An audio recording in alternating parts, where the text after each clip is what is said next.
You are listening to Keystone's Stock Talk Show, episode 227.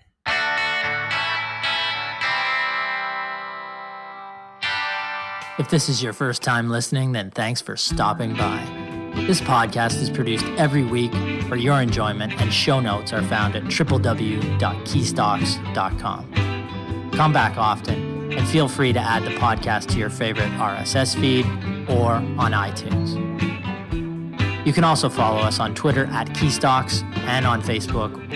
And keep submitting your stocks via the usual social channels or at our website, keystocks.com, for our Your Stock Our Take segment. And we just might review your stock in an upcoming show and let you know if it is a buy, sell, or hold.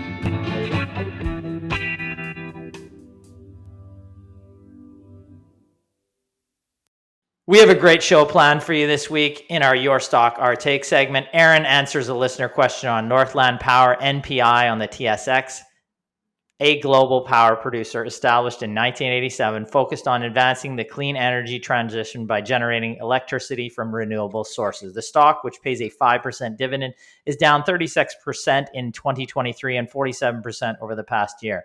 Aaron lets you know if the declines make Northland a potential buy, or if they are symptomatic of a larger issue with the business that should have you on the sidelines. I answer a listener question on Texas Inc., symbol TCS on the Toronto Stock Exchange, a provider of supply chain software solutions for the healthcare and complex distribution verticals. Like many small to mid-sized software firms, Texas stock has been cut in half from its pandemic highs, and a listener asks us if this dividend-paying software firm with a cash-rich balance sheet is now on sale. Brett takes a look at ARM Holdings, symbol ARM on the NASDAQ, which conducted its initial public offering or IPO last week. The company has designed, or at least partially designed, components are in 99% of the smartphones out there. Brett will let you know if ARM is worth holding any attention in your portfolio. In our Star and Dog segment, Brennan, Star of the Week is Thorne Health Tech Inc., symbol THRN on the NASDAQ. It's up 38% in the past month, 174% year to date, and 118% since we highlighted as a monitor in our US under $2 billion market cap special report. That was released to clients in June of this year. His dog of the week is Artificial Intelligence Ventures, Inc., symbol AIVC on the TSX Venture. It's actually up approximately 65% since the start of June this year. Let's see how the young man spins this one. All right, let's get to the show.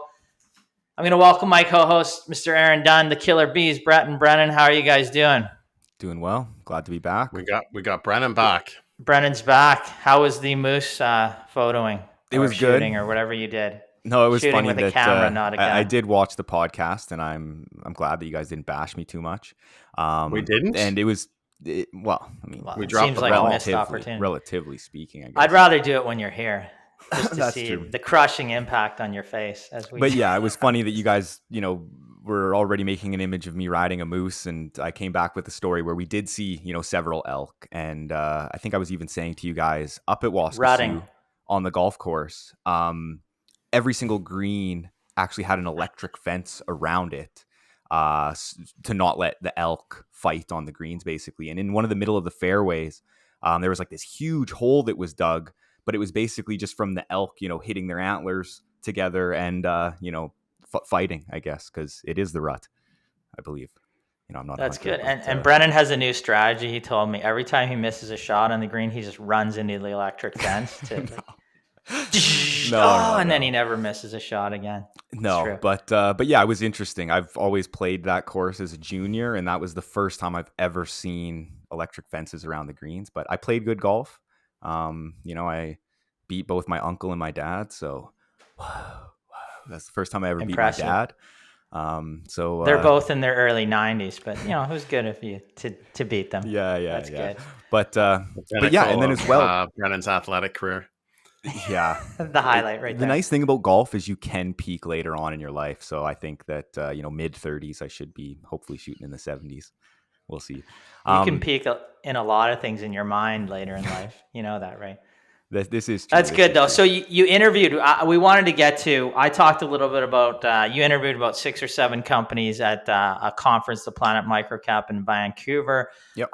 We wanted to ask you because you basically didn't show up last Monday. We wanted to ask you what were some of the highlights from the 6 or 7 companies that you.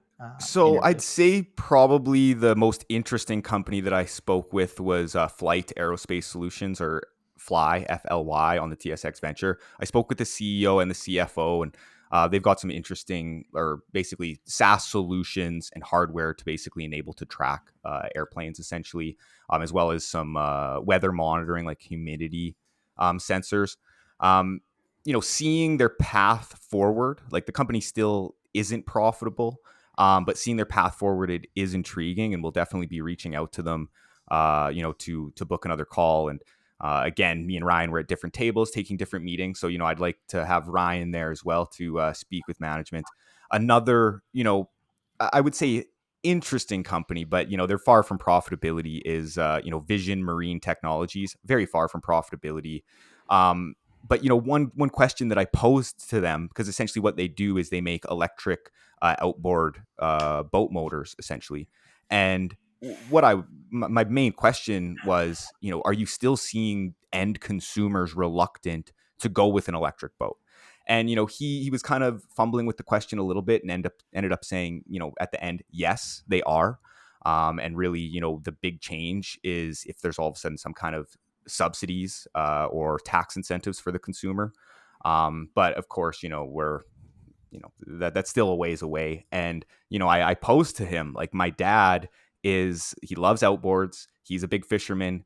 He would be yelling blasphemy at, an electric outboard motor. So I kind of brought that into the conversation, but there was several good conversations. I had good meetings. I was well prepared for my meetings, which is always good. But yeah, the highlight I would say is Flight, and we'll definitely be booking another call with them in the future. Yeah, Flight's last quarter, 24% growth in revenue. SaaS was up 25%, and they were EBITDA positive, not net income, but EBITDA positive. They believe there's a large market opportunity ahead of them. So, it is an interesting company. We've monitored them for a while, been interviewing them for over 5 years now. So, interesting for sure. And the balance sheet, if they can capitalize on that. The balance sheet, they're slightly net debt. Like I've got here. They have a cash, what is it, a couple million in the bank? 1.7 million as of June 30th. And I've got debt, which this wouldn't be including leases, of like 4.7 million roughly. And again, like they're primarily dealing with like these tier 3 airlines where, they're really trying to get with, the tier 1s. And that would be, a huge, or a potential inflection point for the business, if all of a sudden they're outfitting, hundreds of planes. Yeah, and for sure. One of the recent Your Stock Our Takes that we did, Kraken Robotics, one of you interviewed that company as well. Yeah, I interviewed them last week, and we'll probably go to a second. Kraken? Right in the middle of the interview, I had to fight it off. It was impressive, honestly. I did bring a famous sword to cut some of the limbs off of the Kraken, and it was a bloody battle right to the end. And no, it was good. These interviews that we have with them, they're about 30 minutes. The speed dating, right? So, Brennan's familiar with speed dating, so you don't really get to know the company as well as you need to. It's a follow-up. It's initial. Now, do I want to follow that up further? And there was a few names there that we'll want to follow up further and really have probably an hour or two chat with them and go from there and really dig in. But certainly if like Kraken, like we said last week, if they can execute on their second half, it is interesting, but they have to do it, right? They have to come out and there's growth potentially in the next year, but they have to do that. There's lumpiness to the business. So you're probably never going to get like a smooth quarterly earnings, 10% organically up quarter after quarter after quarter. You're not going to get that. It's going to have lumpiness to the business. But if you can look at it on an annual basis, there is some intriguing. It certainly has some intrigue to it. Mm-hmm. All right. Speaking of intriguing businesses, Aaron, you're going to talk about Northland Power, are you not? You're fairly familiar with the company. Pleasure to do that. And we are quite comes from familiar a with question. The company. As a matter of fact, Northland Power was included in our recent electrification report. So we've done some research on the business. Always happy to provide some coverage on it on the show. So let's get into it here. Northland Power, what they are, they're a globally diversified renewable power company. Where they're really strong is really in the offshore wind business, particularly in Europe. But they are globally diversified. They also have some natural gas element to them and regulated utility. But primarily renewable power. Symbol is NPI on the TSX, trades at about $24. Market capitalization of $6 billion, and it pays what is an attractive yield right now of 5%. So looking at the company over the last 12 months, it's not been a good story for shareholders. Stock price has declined from over $44 to down to $24 in the last 12 months. And really, this has been the story for the company really over the last couple of years. Now, what we can see from this 5-year chart is that the stock price peaked around late 2021, and this was very typical of renewable stocks coming out of the pandemic. There was a big ramp up in a lot of industries. Renewables were one of them. Since then, it's been mostly down with some volatility, but not a good story over the past couple of years for investors. And this is previously a company that was widely considered to be one of the top renewable stocks. So let's see what's going on here. Is this just market sentiment? Is this actual stock movement based on financials? Well, here are the Q2 2023 financial results, and we can see big declines really across the board. So sales revenue was down 15% in the quarter, adjusted EBITDA down almost 31%. And then adjusted free cash flow per share, which is really the metric that we would look at to measure the profitability of the business, was down 64%. So few things were impacting the company. One was there were challenging market conditions in offshore wind, particularly. This has to do with pricing. I also believe it has to do with wind resource, which can be volatile. One of the big things that the company has also talked about recently were supply chain constraints, inflation, and higher interest rates. So the costs have been increasing. Costs to maintain existing assets, but perhaps more importantly, the cost to build new assets, because they are a very aggressive company when it comes to developing, and they have very aggressive growth plans to expand the renewable power portfolio. So all of these costs that they've budgeted for over the next couple of years have been increasing. There were regulatory changes in Spain, which resulted in deferred revenue, lower production there as well. And then as well, we're also comparing the company to 2022, where there was a spike in European market prices for power. And this, of course, had a lot to do with the invasion of Ukraine and the reduction in natural gas coming from Russia. Now, looking forward for the full year, the company has put out guidance. They still think that they're going to come in at the bottom end of their previous guidance range, which is for adjusted free cash flow of $170 to $190 per share.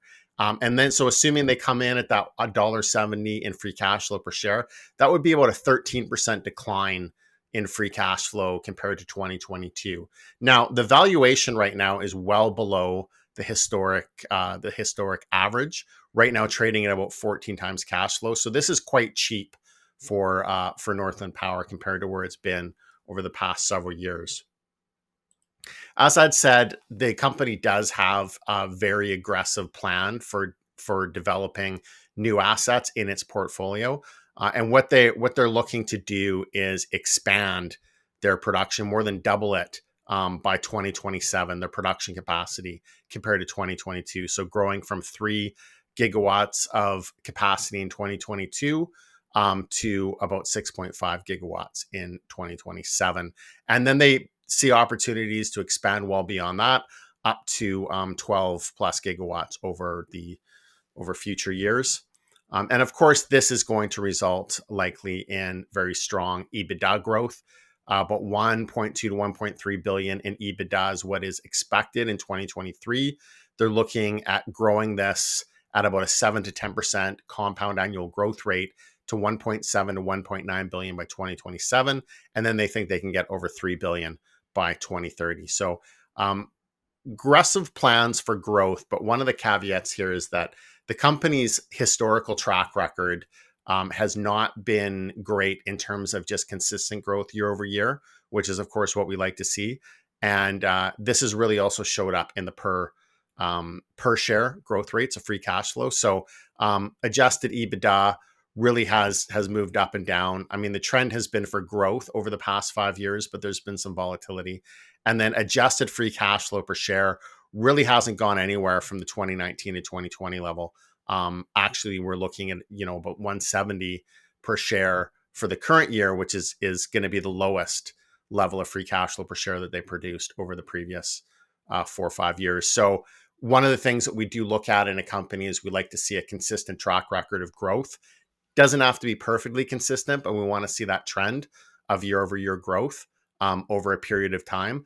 And we want to ensure that the company is growing their per share earnings or their per share free cash flow. So one of the things that we've always noted from watching Northland is that they don't seem very focused on the per share growth. They have very aggressive strategy for expanding the portfolio. So that's going to lead to higher sales. That's going to lead to higher EBITDA. Does not necessarily lead to higher free cash flow per share, which is really what we're looking for. So our take on Northland Power, there's a few things we really like about the company. Certainly, it's a globally diversified renewable power stock, one of the best in the business. They do have that aggressive expansion strategy, which has the potential to produce a lot of growth. And then the valuation is quite cheap relative to the historic range. So 14 times free cash flow, if we had confidence that free cash flow per share wasn't going to continue to decline, would be what we consider a very attractive valuation for a company like Northland, given the industry that it operates in and the geographic diversification. Now, the trend has been for lower free cash flow per share, and that's an issue. But, when we look at this company historically, one of the issues we've had with it in the past is that it's always been what we consider expensive relative to free cash flow, upwards about 30 times. So that valuation has been cut in half. Now, on the negative side, financial performance in recent years has not been great. They've really kind of trended in a range. Free cash flow per share, as I said, has actually trended down slightly, expected to continue to do so in 2023. There's a lot of cost pressures on the business right now with higher interest rates. They have a fairly leveraged balance sheet, so interest expense is a concern. Cost pressures on their development projects that completely changes the economics of the business. And there's also been that lack of focus historically on growth in per share free cash flow or per share dividends, which we're always looking at a company relative to how they can grow on a per share basis, since that's what you own as a shareholder. You own shares. So the company is high on our monitor list. I don't want to, underestimate its ability to grow and provide shareholder returns over the next 5 years. It is not a current recommendation based on the points that I made. And what, of course, we'd be looking for is just, we want to see consistency of growth in free cash flow per share. And hopefully that's going to lead to dividend increases eventually as well. Now, given where the valuation is, given that they do have high quality long-term assets, some investors could potentially take a small position due to low valuation, but I would not consider this a core company to own right now. I consider this a company to monitor very closely. And when the time is right and it hits some of the targets we're looking for, we could potentially upgrade it to a recommendation. I think it's a good summary. I think what you hit on there is the company not always delivering on their targets is kind of really what keeps you on the sidelines to some degree, is it not? It is, yeah. A history of watching the company kind of overpromise and underperform. I don't know if it's much as that they've been overpromising, but they have been underperforming. I would say my expectations on the per share growth is really what it comes to. Yeah, and you'd like to see more per share growth to really be an investor at this stage. Yeah, consistency. Even if you're just talking, 5% per year, but you want it on that free cash flow per share line. Understandably, as I said, with the cost pressures, that might be hard to do right now. Some other macroeconomic factors as well. But this is, every once in a while, a company can have a bad quarter, a bad year. But, we really haven't seen that consistency of growth that we want to see. Yeah, and we do have like another renewable power producer that now is producing significant per share cash flow growth, and that, we're recommending that above it essentially at this point. Okay, well, and if you guys don't have anything further on that, let's move to Texas. Well, this is a company that we have looked at for a number of years. It's appeared in our Canadian small cap to mid cap cash rich report. It's typically had a solid balance sheet and reasonable growth, and we'll look into strong revenue growth historically, but has the profitability been there? And that's kind of going to be the crux of what we're going to look at today. Texas trades around $28, $414 million market cap. The company is based in Montreal. They're a provider of supply chain software solutions for the healthcare and complex distribution verticals. The company's software covers warehouse management, distribution, transportation management, supply management, at point of use, distributed order management, along with financial management and analytics. They primarily sell its solutions on a SaaS basis, or software as a service. They have over 1,000 customers in 15 countries. Now, let's take a look quickly here at the recent numbers. This is Q1 fiscal 2024, so the first quarter of the fiscal year. Revenues rose 21.7% to about $41.9 million. SaaS revenues were up 44%. Of that revenue, they were 11.5%. Adjusted EBITDA was $3.2 million. That's up 114%. And earnings per share were 8 cents, from basically flat in the same period of last year. Now, Texas exited the quarter with a solid balance sheet, net cash of $31.9 billion. So again, the balance sheet is strong. Let's look at their guidance, because you're always looking forward when you're trying to value a stock. Texas, they're reiterating their previously presented fiscal guidance for 2024. 2024 revenue, 10 to 15%.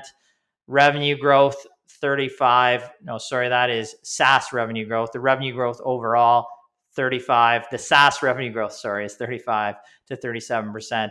And the adjusted EBITDA margin right now, 6%. They don't have any guidance in terms of total revenue for fiscal 2025 or SaaS revenue growth for 2025. They are stating that adjusted EBITDA margin for 2025 will be 8 to 9%. Now, the revenue growth is decent. The midpoint there is 12.5%. And the SaaS growth at 35 to 37% is strong, but it implies a slowing throughout the year, as Q1 came in at 44%, and the SaaS revenues still remain under 30% of total revenues. Now, the adjusted EBITDA margin is 6% here, is low. Even moving to fiscal year 2025, it's moving in the right direction, up to 8 to 9%, but it is still a low number, particularly for a software-driven company. So let's look at the valuations right now. Currently, their premium with a trailing EV to EBITDA of 38.84, price to cash flow of 68.2, and a PE of 125. On a forward-looking basis, EV to EBITDA 33.2 times, the PE is 88.8 times. Again, these are lower as we see growth going forward, but they're still high across the board for a company looking at total revenue growth in the range of 12.5%. Of course, the SaaS growth is higher in the 35% range, but the total revenue base of the company is still just expected to grow 12.5%. So our take here, Texas is a solid software success story. It's grown its revenues. You can see here in US dollars over the past 10 years, from 2014, where they were 41.1 million, to the last 12 months at 121.5 million. So that's good growth. Operating income has been more volatile over that 10-year period. To be frank, operating earnings, cash flow, and adjusted EBITDA margins are quite low. This is partially due to the fact that while its SaaS offering is growing, again, it remains under 30% of the business. There's hardware and service revenue making up the majority of the revenues. Hardware in particular can be lower margin. The company also continues to spend to take advantage of what it believes is a large and underserved market opportunity. The strategy has grown sales smartly, as we've seen, to the point where it trades at a price to sales of roughly 2.5 on a trailing basis, compared to its peers in the range of 3. But it's led to profitability that's been volatile over the past decade. Texas has a strong track record of revenue growth, a strong balance sheet, and the normalization in the supply chains in the retail and logistics sectors should enable its end markets to begin to focus on improvements, and such as Texas's solutions. However, the company's profit margins and valuations at present make it too rich for our models, and we continue to just monitor the stock right now. Yeah, like you said, we've that's just disclosures. Yeah. Like you said before, we've looked at it many times, have had it in our cash report or our Canadian cash rich reports. I'm looking at a report that I wrote April of 2022. The price was slightly higher. Again, it was just a monitor in that report. And again, April of 2022, EV to EBITDA multiple, 39 times. Trailing price to earnings multiple, still 124 times. So, we really haven't seen much change in that valuation at all. Yeah, well, I guess we can say it historically just trades at that, so it'll trade at that forever. But I mean, the expectation is for further growth going forward. And, at some point in underlying cash flow on a per share basis has to pick up to really drive the stock forward. Mm-hmm. Like we said, many of these mid-size to smaller cap related software as a service or just software related companies are still cut in half from their kind of crazy pandemic highs.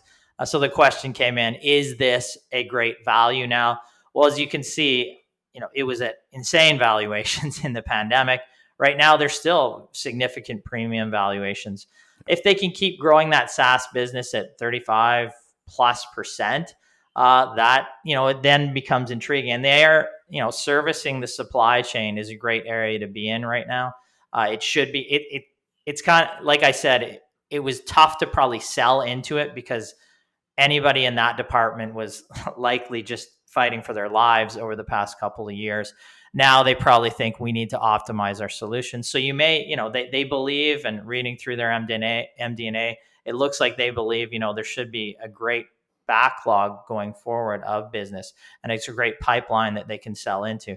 So if they accelerate growth, or at least keep that SaaS revenue growth at revenue growth in the SaaS business 35+%, you can justify maybe an EV to EBITDA that is 35, 38, but they have to continue that or maybe even accelerate that. And then it would become somewhat more interesting. It's but quite also low just margin converting for some a of the software company. I mean, 6%, even their target of 8-9% for EBITDA margin. I mean, that's quite a low margin for a software company.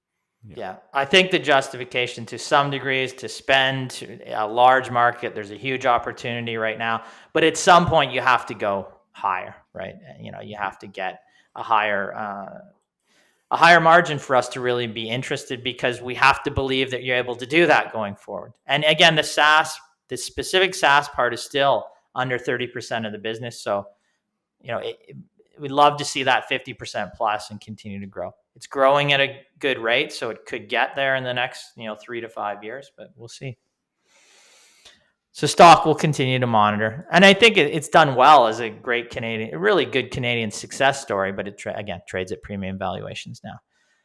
All right, let's transition to our next Your Stock, Our Take. A question came in for, I believe, on Thorne.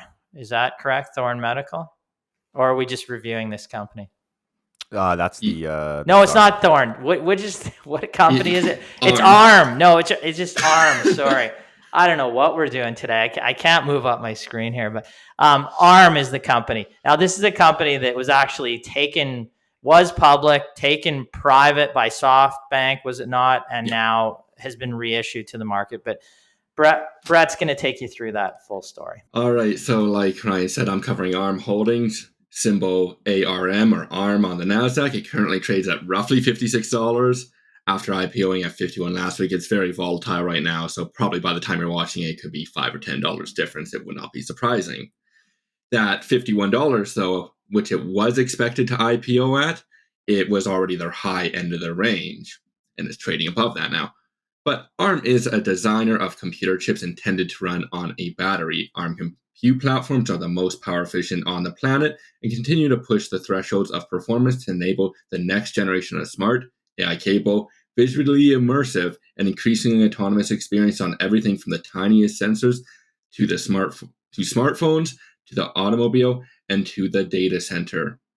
ARM designed, or at least partially designed, components as they license out some of their tools, and as well as manufacturers such as Apple, they'll heavily change the underlying software, well, design, I should say, not software, is in 99% of smartphones. So effectively, if you have a smartphone, ARM is at least designed a portion of the chips inside. The key difference to them compared to other semiconductors such as Intel or AMD is they design on the RISC-V architecture, which is significantly different from the x86 architecture, which they use, as it is significantly more power efficient, and that's really their main selling point. Before we get into the financials, though, let's just take a look back at its road to its effectively second IPO. ARM was previously a public company. ARM was taken private by SoftBank in 2016 for an acquisition price of $32 billion, which was a 43% premium at the time, after it traded on the London exchange and as well as the NASDAQ for about 20 years. Then in 2020, NVIDIA announced it was looking to acquire ARM, but it was effectively blocked by regulators, ending discussions in 2022, and they were looking to acquire the company for about $40 billion. Now, for its current IPO, the company was valued at $54.5 billion and is now trading at just under $60 billion. During that period, revenue increased from $1.56 billion in 2015, prior to being taken private, to now $2.7 billion in first fiscal 2023, a CAGR of about 7.1%. Moving to the current financials, we don't have the same granularity as we do for other companies, as they didn't previously report their quarterly earnings, of course, since they weren't a public company. So as far as quarterly earnings, we only have the fiscal Q1 2024 and Q1 23 numbers, as well as the annual fiscal 2022, 2021, and 2023 annual results in its prospectus. During its first quarter of fiscal 2024, the company had revenue of $675 million, down from $692 million in the prior year, so slightly lower. Similarly, for the revenue for fiscal 2023, which was effectively flat at $2.7 billion, but that was a large jump up from $2 billion revenue in 2021. As well, the company only designs and licenses architecture and its tools, so it has a great gross profit margin of 95.4% for the quarter, a key difference compared to other semiconductor companies, and that is actually quite appealing, of course. Net income of $105 versus $225 million, or 10 cents versus 22 cents per share for the first quarter. Notably, this is lower due to increased research and development costs as well as SG&A. The increase in expenses was almost entirely due to share-based compensation, though. This isn't really uncommon for just before an IPO or just after an IPO, because people are wanting to really cash out their holdings in the company. You'll have aggressive share compensation beforehand. So it's not exactly surprising there. Share compensation, just to give you an idea, increased to $158 million from $13 million in the quarter year over year. So clearly they were ramping up share compensation. Additionally, like I was saying, the IPO, it accelerated the company's restricted stock unit plan, causing the pro forma IPO to have a lower net income in the last quarter of $100 million versus the $105, and significantly lower in the fiscal 23 net income from $524 to the current to $141 million, or 51 cents per share to 14 cents per share. These share changes are really just a one-off, but likely you're going to see analysts in future quarters adjust that out because it is a one-time thing, and you're not going to see that because obvious. Well, maybe in their case, actually, I should say they've already IPO'd twice. Maybe they'll do it a third time, but you're likely going to see that being adjusted out. So if you're seeing why they only have 14 cents now, that'd be why. Moving on to its balance sheet and cash flows, ARM has a strong net cash position of $1.8 billion, including their leases. ARM did have an operating cash flow deficit, however, for the quarter versus a deficit of $231 million in the prior year, but this is just largely due to accrued compensation benefits in both years being paid out during the quarter. So looking at the trailing 12 months instead, they did have positive cash flows of $856 million. So the quarterly deficit is really just a result of timing of payments and benefits as a whole. So the company is really cash flow positive when you're looking at a longer time period, and this is the same for the previous years that have been provided. However, ARM's valuations clock in very high. It has a trailing price to sales of 22 times and a trailing PE of 143 times, which at that point is effectively meaningless, to say the least. Similarly, though, price to cash flow is still 67 times, which is very high. So our take. Like many IPOs, the price came in hot, immediately trading above the already initially high end of the range of what was expected for the IPO. The company does offer a unique product. It has great gross margins, like I said before, as it is running a unique service, and it is very widespread, as I said, with the 99% in your smartphone, as well as a ton of other technologies and pretty much any small form factor electronic. If it has a processor in it, will likely be designed by ARM in some manner. But the major issue with ARM is it just has extreme valuations. Even ignoring the PE due to the quirks of share compensation, the price of sales is high, the price of cash flow is high, especially given the weak macro backdrop that we've seen for the industry for the past about year or so. And we don't really know when that's exactly going to pick up. So you could still be waiting another 1 or 2 years before you start to see that cyclicality start to trickle on up in the semiconductor business. So you're really playing a waiting game at these high multiples as well. And as well, the return to growth the growth during the time it being private wasn't that great. 7.1% at a 67% cash flow multiple. That's not that high, that's not very good. You're expecting high growth when you're paying these extreme premium multiples. So just as overall, ARM just needs to be significantly cheaper to make it appealing. Yeah, I think it's pretty straightforward in terms of valuations. It just, if you're paying those multiples, I think we'd like to see great growth. I mean, the margins look, good, but the growth in terms, growth isn't there to justify the multiples right now for us. It might make sense to look at some research on IPOs, because the general consensus from what I've seen is that obviously some IPOs can do well, but typically companies don't IPO unless they're getting a premium valuation. And so generally it tends to happen at the peak of the market or close to, or the peak of maybe a particular industry. So it's generally speaking not a good way to invest, but I haven't really gone through the research. It'd be interesting. I mean, yeah, with ARM at those valuations at that growth rate, you can't even really consider it investable to us. Yeah, just even looking at NVIDIA 2 years ago, 40 billion, and now it's effectively 60 billion market cap, what you'd be paying right now. So 1.5 times the price for 1.5 years is trading significantly higher. And that was even on their acquisition price, which was probably already premium at that time.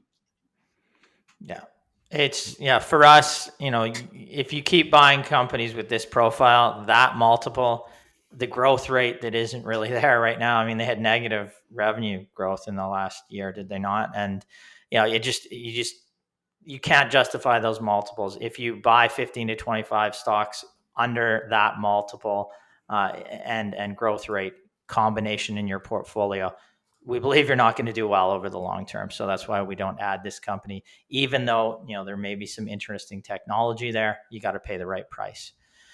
All right. Now, we do know that Brennan is actually doing Thorne Health Tech, right? So yes. Brennan is doing that as a star of the week. Then we're interested to see out his dog of the week. I kind of want to do the dog I don't know first. If we've ever done this in the history of the show, so Brennan will have to justify it somehow, right? Can I do the dog first? You do what you want. We have to do it that way. Do what you want, okay. Yeah. We like to end on a positive note. Yes. So, I recently came across this company in our sweep that we're doing right now, and had a little chuckle to myself. So I thought that we'd cover it as a dog. So yes, the dog of the week is AI Artificial Intelligence Ventures Inc., or AIVC on the TSX Venture. The stock is actually up approximately 65% since June of this year, where it traded with a price where it is trading with a price of about 26 cents and a market cap of about 8.2 million. And, like Ryan was saying, you may be asking yourself, how is this stock a dog, Brennan, when it's up over the past few months? Well, on June 29th, I'll tell you all right. So, on June 29th, 2023, Testify. The company changed its name from ESG Global Impact Capital Inc. to AI Artificial Intelligence Ventures Inc., which it had just changed its name to ESG Global Impact in 2020. So in June of this year, they're just changing their name to this AI Artificial Intelligence Ventures Inc., which I thought was maybe a little peculiar. So I went to their website, and hopefully this shows up on the screen. It's quite a lot here. But on their website, this is what you see. And essentially they say AIVC is an investment management company with a focus on investing in early stage AI companies in the emerging AI growth sector. But of course, their filings make no claim of AI investments, and it simply states that the company's goal is to build a portfolio of investments with a view to participating in income and capital growth from the sale of investments. So in their MD&A, they have nothing about AI really other than the name. Same thing with their interim financial statements. So let's actually take a look at what is in this company's investment portfolio. So this is as of May 31st of 2023. The company's investment portfolio only had 8 companies, which actually generates any meaningful revenue, and all remain far from profit. So let's just look at the ones that I've highlighted here that actually are generating some revenue. So AIML Resources, which actually just changed its name to AI/ML Innovations. They're a digital healthcare business using AI and machine learning, and they just started to generate some revenue. Also, Everyday People Financial, which is a consumer lending company. Jackpot Digital, which is an electronic table games to casino operators. Leaf Brands, which is a cannabis provider. Numinous Wellness Inc., which is a psychedelic assisted therapy company. Odd Burger Corp., which is plant-based food tech. Planting Hope Company, again, plant-based food tech.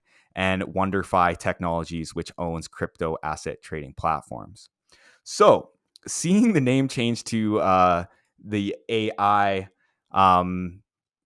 Artificial Intelligence Ventures Inc., and the highly speculative portfolio primarily invested in companies which are junior miners, have no revenue, or even when they do have revenue, they have limited exposure to AI and no profitability.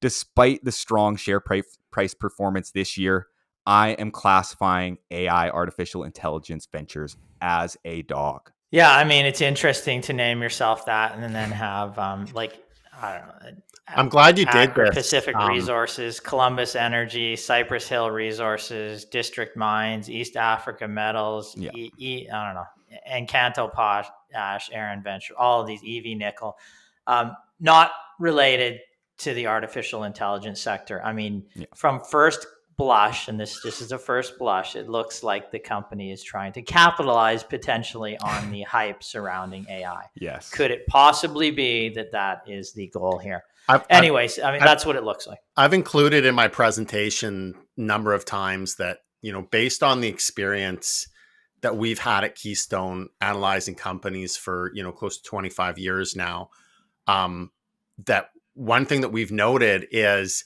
the more descriptive a company's name is, generally the less likely it is to be a good company. So I've used the example, if the company is called Acquisition Growth Corp, they're probably not doing acquisitions, or there's probably nothing to grow and they're not growing, right? Yeah. And so this is particularly the case when the company is named after a hot theme, right? And I've talked about this with AI as well. I mean, most of the companies that we like in the AI space don't have AI right in their name, right?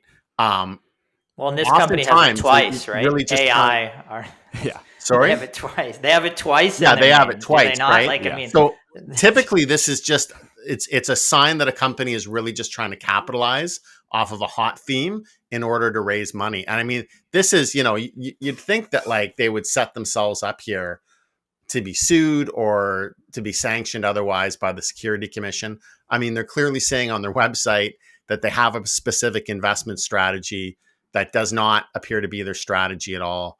And then another thing I'll note too is that, from our experience, companies that are public companies and try and operate as investment funds typically do not do well. And we happen to know, by knowing the regulatory structure, that this is one way that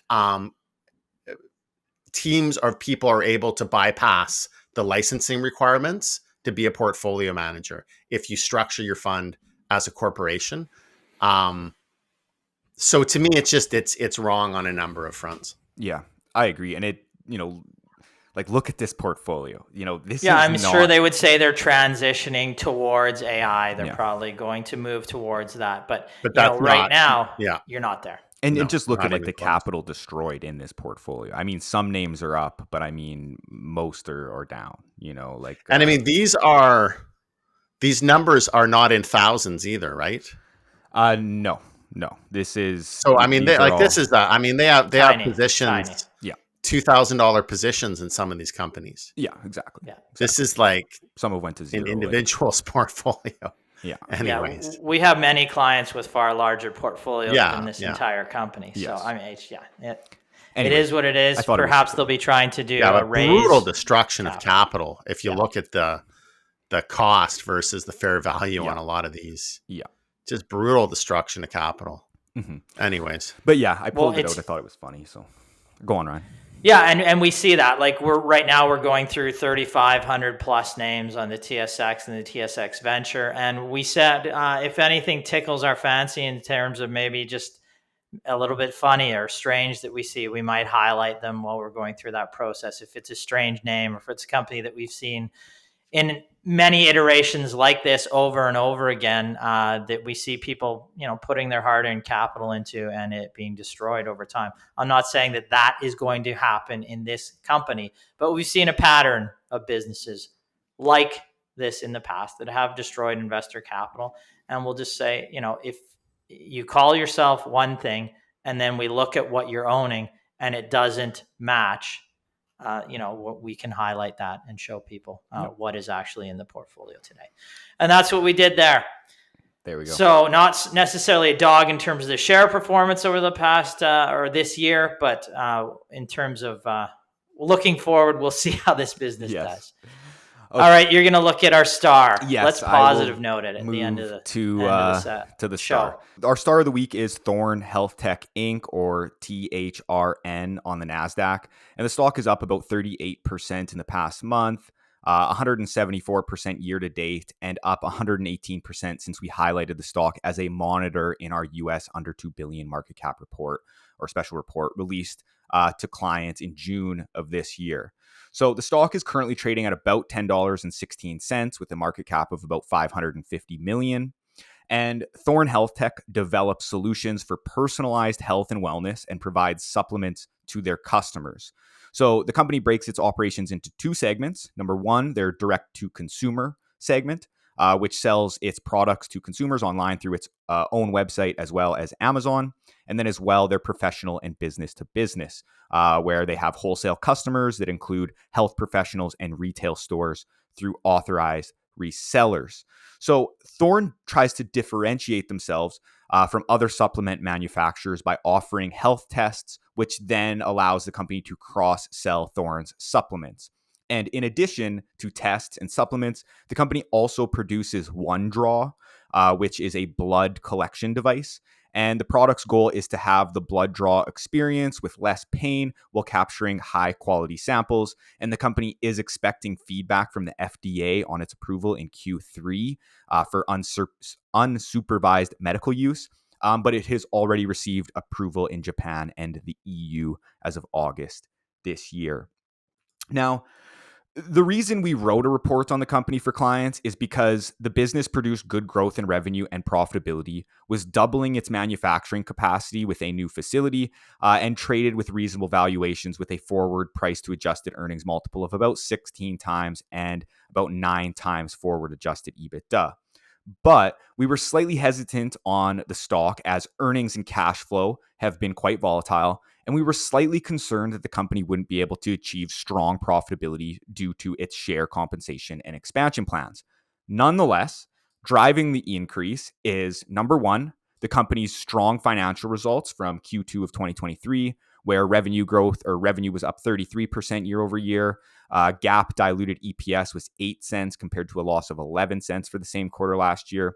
And they also raised the midpoint of full year 2023 guidance for net sales of 285 to 290 million, which is about an 11% increase from 2022. And they also raised their full year 2023 guidance range for adjusted EPS to be about 26 cents to 32 cents, which would be actually down to flat year over year.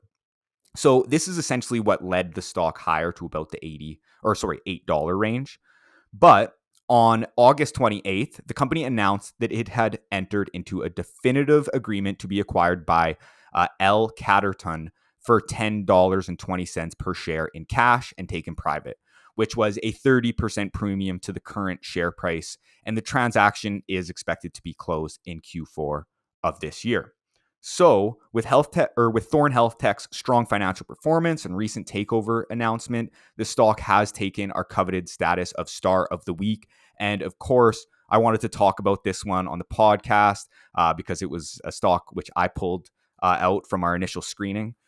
Pat on the back, Brennan. Anyways, we go through thousands of companies every year. So if we are highlighting a stock as a monitor in one of our larger comprehensive reports, it is likely a decent business with solid fundamentals. So I just wanted to highlight that.